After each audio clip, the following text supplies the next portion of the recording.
Hello, everyone, and welcome to the inaugural episode of A Human Experience. I am your host, Dr. Margie Serrato. I am so excited to be here. I'm excited that you're here tuning in, and I'm really looking forward to what this podcast is going to become. Now, one thing that is really important to me that is always going to be a part of each episode is providing context. If you heard the trailer, you probably heard two things.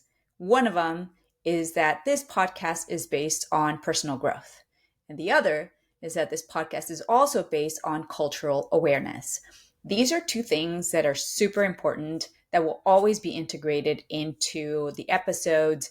And it's something that as you tune in, you're going to kind of see the emphasis more and more and why it matters to our personal development, to leadership development, to a collectively better world. And that seems like such a big thing to say, but I really do wholeheartedly believe that when the foundation of our everyday life is growth, is healing, it's getting to know ourselves, it's introspection and reflection, that energy that goes within is also the energy that we end up putting out into the world, and that it matters. Today's episode is titled Origin Story. And the reason why is because context matters. So I want to start off the very first episode by giving you context for why I am even starting this podcast. First of all, I did not think that starting a podcast was a good idea. I know that a lot of people think it's a great idea and it's something that they find fun. I have found the idea terrifying, which is why it's taken me 2 years to get it started. Now, I had this intuitive knowing that podcasting was actually going to be really good for me, but I resisted it wholeheartedly, and a few reasons why. Number one, it meant that I had to do some really deep inner work around giving myself permission to speak. The second part of all of this is I'm also afraid of showing up bigger for myself. And it has been a trajectory of a few years, I'd say about like 5 years at this point, which started with a really horrible situation, which I'll go into eventually, where I was physically assaulted at my job. And this was after a few years of a very toxic work environment. And that physical assault drove me into a state of depression and anxiety that was really hard to overcome. The assault triggered a lot of unhealed things from my childhood that I never explored, that I just figured, like many of us do, especially those of us who have had adverse childhood experiences. We grow up either thinking that it's normal or rationalizing it or making sense of it in some way, even though it doesn't actually make sense, even though it shouldn't have been normal in the first place. And some of us don't know how to deal with it. Some of us don't grow up with a very positive reflection of those times. A lot of times we end up blaming ourselves or feeling like we are unworthy and we were deserving of all of the bad things that have happened to us. And it's a lie. None of us deserve to go through violence and abuse from others.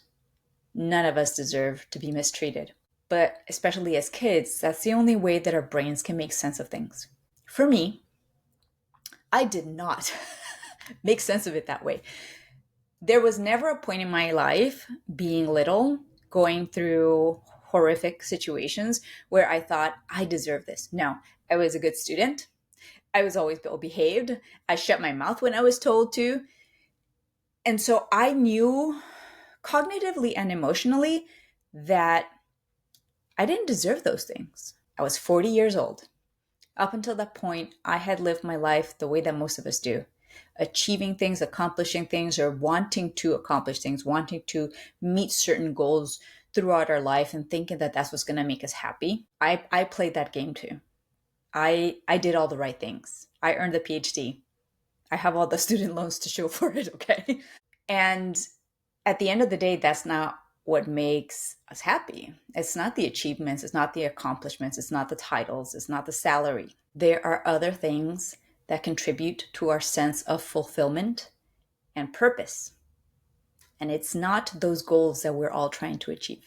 It's not this dream or this, I want to say, lie that we've all been told that we all have to achieve the same things in order to be successful, to be loved, to be happy. We will talk about all these things. I feel like I'm leaving you with a lot of cliffhangers, but maybe that's not such a bad thing, because then it means you're going to tune in more and more to listen to the rest of those stories. In the process of going through therapy, getting to understand all of the things that had shown up for me that had been triggered as a result of that assault, I got the opportunity to heal those very deep wounds within myself that I didn't realize were troubling me.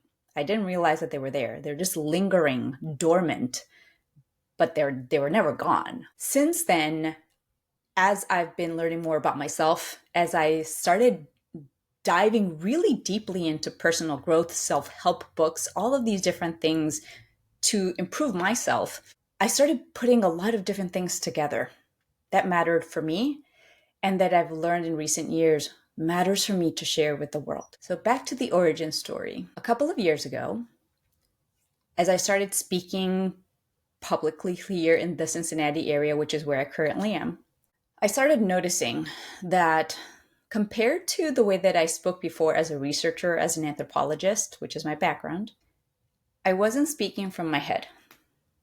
I wasn't trying to prove to people what I know. I wasn't trying to prove to people that my findings were valid or that I was valid through my research, through my subject matter expertise.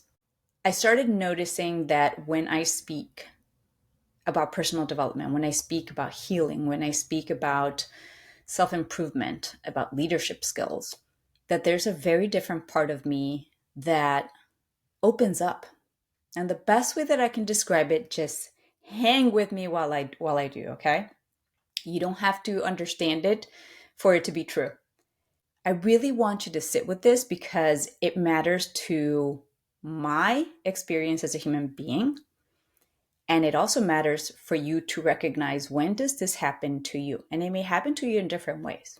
But ultimately, when I speak, and I'm not speaking from my head, I'm not trying to validate my knowing, my knowledge, the information that I have, I feel a sense of connection, almost like a sense of alignment that kind of goes head, heart, soul, gut. My whole body is part of the process. It feels almost like I am simply a vessel through which whatever needs to flow flows. I don't know how to explain it to you in rational terms. That's the best way that I can explain with words what it feels like to me. The sense of expansion that comes from this center part of my body. And I've learned to really pay attention to that. I've learned to pay attention to the feelings, the sensations. I've learned to pay attention to when that sensation is activated. And I've learned to pay attention to the fact that I have to trust that feeling more and more for me to really be able to live fully, authentically in my purpose. These are things that I will continue talking about because I want you to learn through me, through this podcast, through the things that I teach as a coach and as a speaker and as an anthropologist. I want you to start understanding what that means for you. If you're tuning in to this podcast, I want you to tune in to yourself, and I want you to tune in to what I'm saying, to be fully present. It was always my understanding, my intention, that I'm going to have microcasted episodes. So basically episodes between 5 and 15 minutes long. And the reason for that is, first of all, I want to be focused because I'm a storyteller. I can go on and on and on for weeks. And I don't want to lose you in the process. And I don't want to lose my train of thought in the process either. Another reason why I want them to be short is because, I don't know about you, but whenever I see a podcast episode, even if it's on a topic that matters to me, and I see that the episode is an hour long or more, I immediately cross it off mentally. Why? Because we're all overwhelmed. We all have this information overload, and this sensory overload in all different areas of life. And part of what we have to give ourselves is time to slow down and to pause. And I don't want to add to that sense of overwhelm that we all have.